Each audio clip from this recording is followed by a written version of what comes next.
또한 자녀와 함께 요한이 전한 거룩한 복음입니다. 주님 영광 받으소서. 그때 예수님의 십자가 곁에는 그분의 어머니와 이모 클레오파스의 아내 마리아와 마리아 막달레나가 서 있었다. 예수님께서는 당신의 어머니와 그 곁에 선 사랑하시는 제자를 보시고 어머니에게 말씀하셨다. 여인이시여, 이 사람이 어머니의 아들입니다.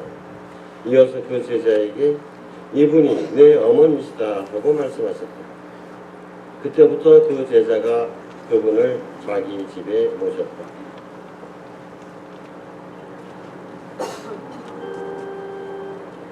주님의 말씀입니다. 그리스도인 찬양합니다.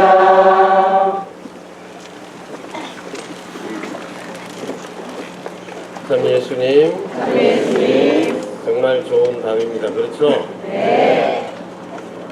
성원의 이 밤을 지낼 때마다 늘 근심 아닌 근심을 하게 되는 것이 날씨입니다. 혹시 비가 오진 않을까? 그런데 오늘 너무도 화창한 날씨입니다. 그리고 또 제주도는 또 걱정이 또 있어요. 밖에서 하게 될 때 바람 불면 초들이 또 딱 꺼져버리지 않을까. 오늘 바람도 알맞게 살랑 빠질동 말동 이렇게 불어지고 있습니다.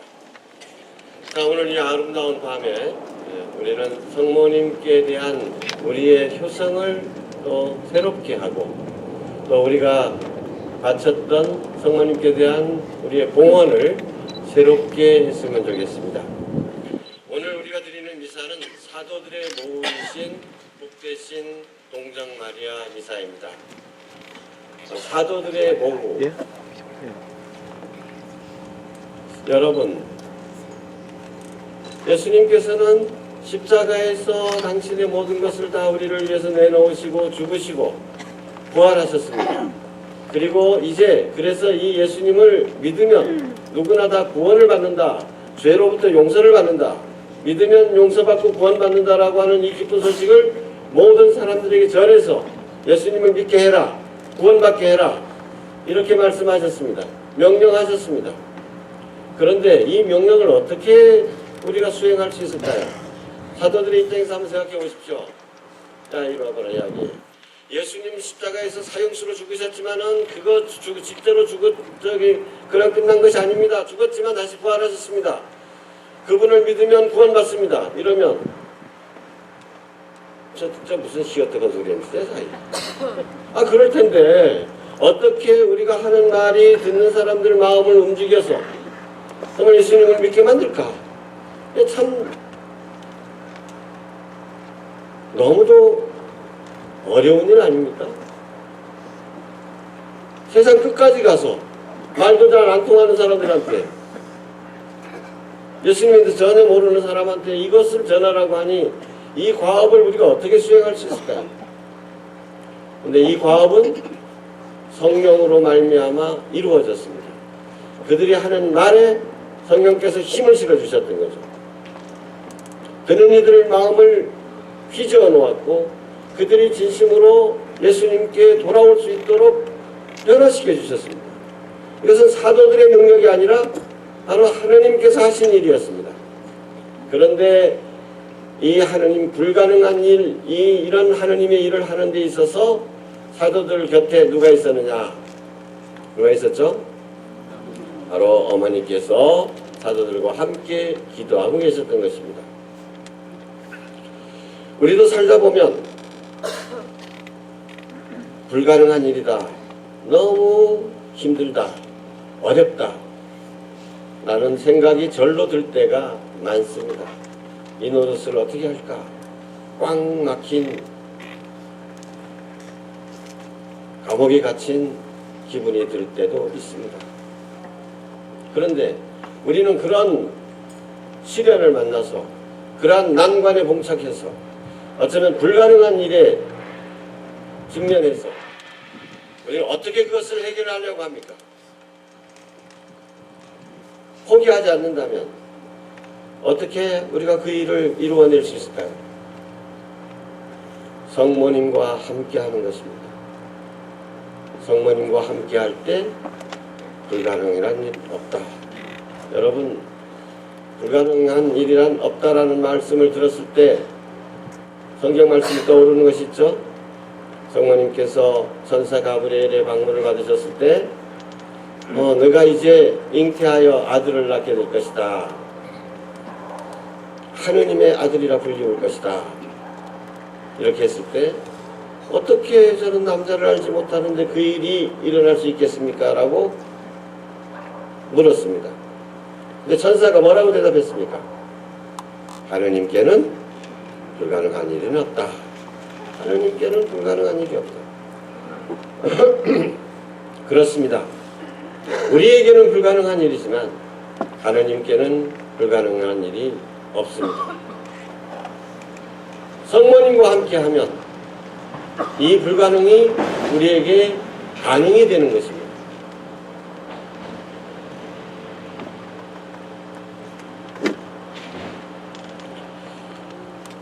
지금도 딱 25년 전의 일입니다. 25년 전에 세계사에서 가장 중대한 사건이 일어났습니다. 무슨 일일까요? 25년 전에 무슨 일이 일어났죠? 우리는 그런데 별로 관심이 없습니다. 일어나시면 일어난가 보다. 공산주의가 멸망했던 것입니다. 우리나라는 아직도 북한의 위협이 있기 때문에 공산주의가 무너졌다는 것이 별로 실감이 나지 않습니다만은 세계사적으로 볼 때 이미 공산주의는 역사의 유물이 됐습니다. 북한의 공산주의라고 하는 우리가 공산당하고 거기 공산당이라는 말을 붙여주지만 사실은 북한은 공산당이라고 말할 수 없습니다. 그죠? 공산당입니까? 공산당이라는 게 뭡니까? 모든 인민들이 주인이 되는 세상 아닙니까? 북한이 그렇습니까? 북한의 주인은 누굽니까? 그 공산주의가 아닙니다. 공산당이라고 부르면 안 됩니다. 빨갱이라고 불러도 안 됩니다.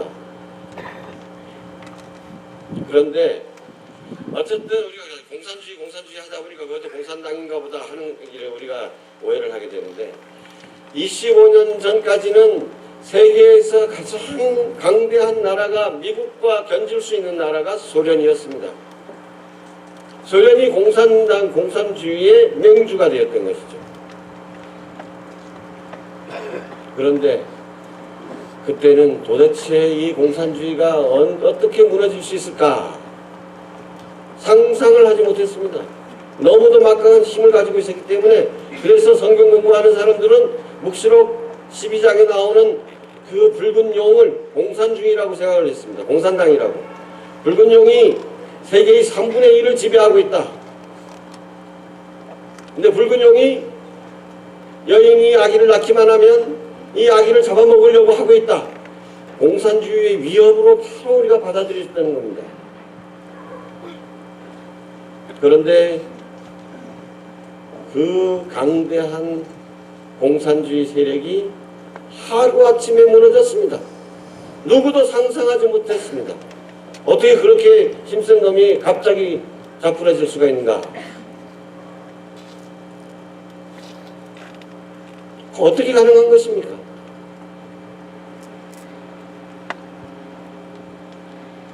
우리가 적어도 예수님을 믿고 성모님을 믿는 사람들이라면 적어도 이 역사적인 대사건의 의미를 알아야 됩니다. 세계 누구도 그렇게 허무하게 공산주의가 무너지리라고 이 장벽을 무슨 장벽이라고 그랬죠? 철의 장벽이라고 그랬습니다. 철의 장벽. 얼마나 무서우면 철의 장벽이라고 그러겠습니까? 이게 하루아침에 무너집니다. 그 시발점이 베를린 장벽이 무너지게 된 것이죠. 그 다음 해에 그것이 작년의 일입니다. 25년 전 일입니다. 그리고 26년 전이죠. 그리고 25년 전, 그러니까 1990년에 폴란드에 자유노조 그 지도자였던 노동자 바웬사가 대통령이 되면서 민주화가 되기 시작하는 겁니다. 폴란드 공산주의 국가가 민주화가 되면서 그 옆으로 이 민주화의 바람이 불어가고 그래서 철장막이 정말 봄바람에 눈이 녹아내리듯이 그냥 너무도 허무하게 허물어지는 것입니다.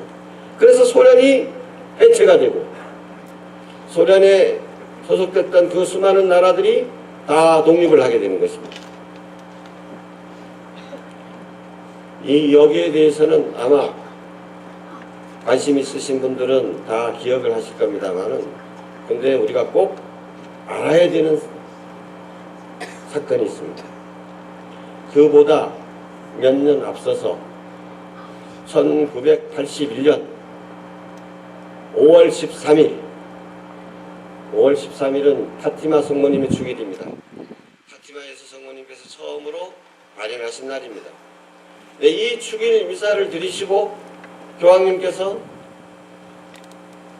바티칸 그 광장에 모여있는 순례급들에게 축복하시기 위해서 이렇게 차로 돌아다니는 그 순간에 무슨 일이 일어났죠? 암살범이 저격을 한 것입니다. 총을 맞게 된 것입니다. 그때 물론 이런 에피소드도 있죠. 교황님께서 이게 이렇게 다니시는데 바로 앞에서 총 쏘는데 그 총 쏘는 사람이 뭐 저 같은 아마추어도 아니고 숙달된 정말 저 100m 밖에서도 파리 눈가리도 맞출 수 있는 이런 명사수 중에 명사수인데 그 앞에 교황님 그거 심장 못 맞추느냐 이거예요. 그런데 교황님께서 이렇게 축복하시면서 지나가는데 어떤 한 아기를 봤어요. 작년에 우리 교황님 방문도 받고 그 전에 우리 성지순례단이 바티칸에 가서 저 교황님 그 하는 것도 직접 눈으로 보고 그랬는데 교황님께서 가끔씩 제일 좋아하는 게 어린아이입니다. 어린아이 딱 보면 꼭 가능하면 내려서 어린아기를 안고 축복을 해주고 뽀뽀를 해준다든지 꼭 이렇게 아니면은 안수라도 꼭 해주고 이렇게 지나가셔요. 그래서 뭐 각자 그냥 어린아기들 그냥 뭐 교황님 손 한번 안수 받아보려고 막 들고 난리가 나죠. 근데 한 어린이가 목에 파티마의 성모님 메달을 하고 있었다는 거예요. 그래서 그 메달을 보고 너무 반가워서 순간적으로 딱 머리를 숙이는 순간에 총알이 나와가지고 심장을 비껴가게 된 것이다. 그 사건 이후로 그렇지 않아도 교황님께서는 성모님에 대한 신심이 정말 두터운 분이셨고 그래서 당신의 모토도 성모님의 그 모토였습니다. 성모님의 표현. 나의 모든 것은 당신 것. 이거 어디 나오는 표현이죠? 레조 단가에 나오는 얘기잖아요. 그것이 교황님 모토였어요. 그런데 그 사건 이후로 더욱더 파티마의 메시지에 관심을 갖게 된 거예요. 그래서 파티마의 비밀, 그 교황님만 볼 수 있는 거죠. 그것도 다 가져와서 보고 연구하고 그래가지고 파티마의 메시지가 이 인류를 바꿀 수 있는 유일한 힘이로구나라는 것을 깨닫게 된 것입니다. 그래서 겉으로는 모든 전 세계 주교님들한테 파티마의 성모님께 각자의 교구를 봉헌하고 교황님께서는 전 세계를 파티마의 성모님께 봉헌한다. 이렇게 하셨지만 또 그것과 더불어서 또 한 가지 일이 있었습니다. 폴란드의 친구 주교님이 계셨는데 그 병상에 있을 때 또 파티마의 성모님 이 상은 우리가 볼 수 있는 파티마의 성모님 상과는 조금 달랐어요. 그때 그 루시아한테 나타났던 그 성모님 모습을 가장 가깝게 묘사된 조각상이었고 그 조각상은 바로 루시아 수녀님이 계셨던 그 수녀원에 보관되어 있던 그 상모상을 교황님께 병실에 갖다 드렸던 거예요. 그랬는데 그때 교황님께서는 비밀리에 그 주교님한테 명령을 하셨습니다. 폴란드의 소련 접경에 폴란드 안에 있는 그 소련 접경 지대에 비밀리에 성모당을 하나 만들어라. 그리고 파티마의 성모님을 모시고 파티마의 성모님 얼굴은 어디를 향하게? 정확하게 소련을 향하도록 해라. 그리고 몇 년이 지나지 않아가지고 바로 이런 베를린 장벽이 무너지고 또 소련이 무너지고 그렇게 해서 공산주의는 이제 역사책에나 남는 사건으로 이렇게 된 것입니다. 여러분 생각해 보십시오. 교황님께서 도대체 아무리 교황님이 힘이 있다 하더라도 실질적으로 정치인들에게 무슨 힘이 있습니까? 뭐 미국 대통령도 교황님 방문해서 지도 잘 따르겠습니다. 소련이 참 그 후로 사이가 좀 좋아졌을 때 그 교황님 안 잘했던 사람도 소련에서 사실은 지령을 내렸다고 다 알고 있죠. 그만큼 위협적이긴 했죠. 폴란드 출신이기 때문에. 그 이후로 브레즈네프나 누구나가 전부 다 고르바초프죠. 교황님을 방문을 합니다. 그런데 교황님 말씀 잘 따르겠습니다. 하지만 말이 그렇지 교황님 말씀대로 서로 싸우지 마라, 무기들 다 내버리고 서로 악수하라 들어줍니까? 그런데 교황님은 어떻게 해서 이 불가능한 일을 해낼이라고 생각을 하셨는가? 그런 희망을 가지셨는가? 그분은 성모님께 대한 믿음이 있으셨기 때문이다. 성모님과 함께 한다면 그 어떤 일도 불가능하지 않다. 거꾸로 이야기하자면 성모님과 함께 하지 않으면 그 어떤 일도 이룰 수 없다. 성모님께서 함께 해주시다면 그 대신 불가능하게 보이는 일조차도 우리에게는 가능하다. 그래서 공산권의 붕괴라고 하는 이 공산주의는 전투적 무신론이라고 합니다. 종교를 아편이라고. 그래서 아편에 걸린 사람들은 어떻게 해야죠? 아편쟁이들은 어떻게 해야 됩니까? 잡아서 아편 중독에서 벗어나게 해줘야죠. 종교인들은 다 아편쟁이들이니까 어떻게 해야 돼? 다 붙잡아가지고 이 쇠뇌를 시켜야 돼. 종교 지도자들은 아편 마약상이나 마찬가지야. 그러니까 종교 지도자들은 어떻게 해야 돼? 마약 두목들을 어떻게 합니까? 마피아들 사형시켜버리든지 그렇게 해야 되잖아요. 그러니까 신부들이나 주교들을 다 잡아서 이게 공산주의 전투적 무신론이라는 거예요. 그런데 그걸 어떻게 이겼습니까? 총칼로? 정치로? 외교로? 아닙니다. 성모님께 봉헌함으로써 성모님과 함께함으로써 우리는 성모님과 함께하는 것이 얼마나 힘이 있는지를 역사적인 증거를 가지고 있습니다. 눈으로 보고 있습니다. 우리나라가 어떻게 복음화될 수 있을까? 이 사회가 어떻게 하면 맑아질 수 있을까? 도저히 불가능한 것 같죠? 너도 나도 다 도둑놈들이고 정치인들 치고 돈 안 받아먹은 놈이 누가 있냐? 돈 받아먹고 나 돈 받았습니다. 미안합니다. 잘못했습니다. 이제부터 안 받겠습니다 하는 놈 하나도 없고 안 받을 때만 오고 이거 어떻게 하면 바꿀까요?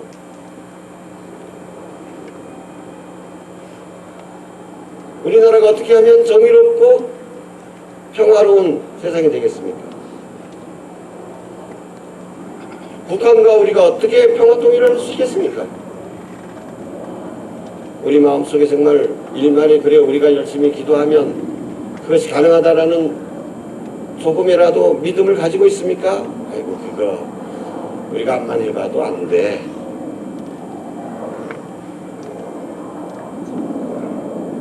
하나님께는 불가능한 일은 없다. 우리 개인적으로도 남북통일보다도 더 어려운 경제적인 난관이나 인간적 관계의 파탄이라든지 가정의 문제라든지 여러 가지 어려움들이 있을 수 있습니다. 아이고 이제 난 길렀다. 안 돼. 신앙인으로서 특히 성모님의 자녀로서 우리는 절대 그런 마음을 가져서는 안 됩니다. 성모님과 함께 한다면 그 어떤 일도 해낼 수 있다. 이제는 우리가 어떻게 성모님과 함께 하느냐. 교황님의 요한 바울 2세의 그 표현대로 성모님, 저는 오로지 당신 것입니다.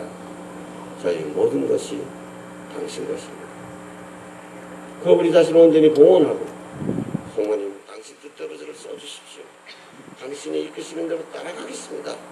이렇게 봉헌을 자꾸 새롭게 할 때, 그때 성모님께서는 참으로 나의 삶의 인도자가 되어주시고 내 삶을 당신이 원하시는 대로 이끌어주시고 세상도 변화시켜 주실 수 있다. 오늘 이 밤 성모님께 우리의 믿음과 또 의탁을, 봉헌을 온전히 새롭게 하는 시간이 되도록 합시다. 아멘. 아멘.